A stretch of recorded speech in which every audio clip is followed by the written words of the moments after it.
মহাকাশে একটি নক্ষত্রের খোঁজ পেয়েছে বিজ্ঞানীরা, প্রায় পৃথিবী থেকে ৩৩ গুণ বড়।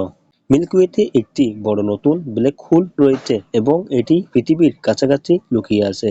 এই ঘুমন্ত দৈত্যটি ইউরোপীয় মহাকাশ টেলিস্কোপ গাইয়া দিয়ে আবিষ্কৃত হয়েছিল, যা আমাদের সৈকতের কোটি কোটি নক্ষত্রের গতি ট্র্যাক করে। নক্ষত্রিক ভোরের ব্ল্যাক হোল তৈরি হয় যখন একটি বড় নক্ষত্রের জ্বালানি ফুরিয়ে যায় এবং ভেঙে পড়ে। নতুন আবিষ্কারটি একটি ল্যান্ডমার্ক। এটি প্রথমবারের মতো প্রতিনিধিত্ব করে যে এই জাতীয় উত্তাসের একটি বড় ব্ল্যাক হোল পৃথিবীর কাছাকাছি পাওয়া গেছে।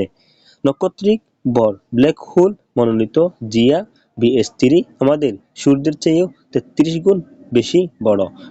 মিল্কি ওয়েতে পাওয়া এই শ্রেণীর পূর্ববর্তী সবচেয়ে বড় ব্ল্যাক হোলটি ছিল সিগনেস নক্ষত্রমণ্ডলের একটি এক্স-এর বাইরে। এটি ব্ল্যাক হোল GX1, যার ভর সূর্যের প্রায় ২০ গুণ বেশি বলে অনুমান করা হয়েছিল। মিল্কি ওয়েতে গড় নক্ষত্রিক ভরের ব্ল্যাক হোলের আরেকটি নক্ষত্র পেয়েছিল প্রায় সূর্য থেকে ১০ গুণ বেশি বড় ছিল। Like, comment, share and subscribe for update videos.